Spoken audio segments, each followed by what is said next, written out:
aujourd'hui 27 juin, 10e jour d'entraînement. Comme j'avais dit hier, aujourd'hui au niveau de l'alimentation c'était jour off.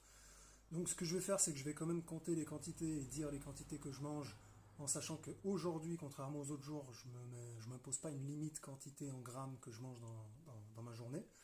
Donc je donnerai les quantités, ça donnera un point repère par rapport à quand je me mets des limites. Ça c'était le premier point pour l'alimentation. Donc ce matin j'ai pris un petit déj aux alentours de 8 heures. Point de détail, j'ai toujours l'habitude de me lever très tôt. Quand je dis très tôt, c'est entre 4 heures et 5 heures du matin. Et l'avantage de se lever très tôt, c'est que ça me permet de savoir si j'ai besoin de repartir me recoucher ou pas. Donc savoir au niveau physique si j'ai besoin de récupérer ou pas besoin de récupérer. Si je me sens un peu fatigué et que j'ai besoin de récupérer, je vais retourner me coucher et reprendre 2-3 heures de sommeil. Et ça me donnera une indication sur le fait que je suis fatigué, j'ai besoin de récupérer, donc je vais réadapter mes entraînements dans la journée. Alors que si je me lève juste à l'heure où je me lève, parce que je suis fatigué et que je ne mets pas de réveil, bah, du coup j'aurai pas ce point d'indicateur et je pourrai pas réguler aussi mon sport par rapport à mon état de fatigue. Ça c'est le point intéressant. Donc j'ai mangé 238 grammes au niveau du petit-déj, enfin ce que j'appelle le petit-déj, c'est je me suis réveillé dans l'heure après mon réveil, aux alentours de 8 heures.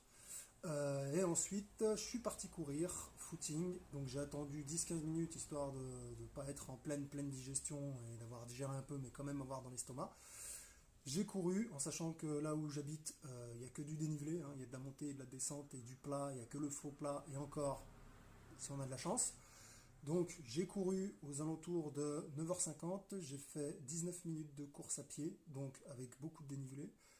Je suis à la campagne et en montagne. Et donc 19 minutes, et du coup en nombre de pas, ça fait 3057 pas. Donc c'est un ordre d'idée que je donne, et ensuite j'ai fait 10 pompes. À savoir que, étant donné qu'il fait chaud, c'est pour ça que j'ai couru ce matin, et que j'ai pas couru plus tard, parce qu'il fait encore très chaud, et il faisait quand même très chaud. Et par précaution, ce que je fais, là on voit mon t-shirt, il est tout sec, mais en sachant que moi j'avais mouillé et humidifié tout le haut des épaules, et la totalité du cou, que ce soit devant ou derrière. J'ai mouillé pour que comme ça mon corps il soit au frais quand je pars courir et comme ça la chaleur de mon corps ça évacue et j'ai plus facilement un refroidissement du corps même s'il ne fait pas encore très chaud.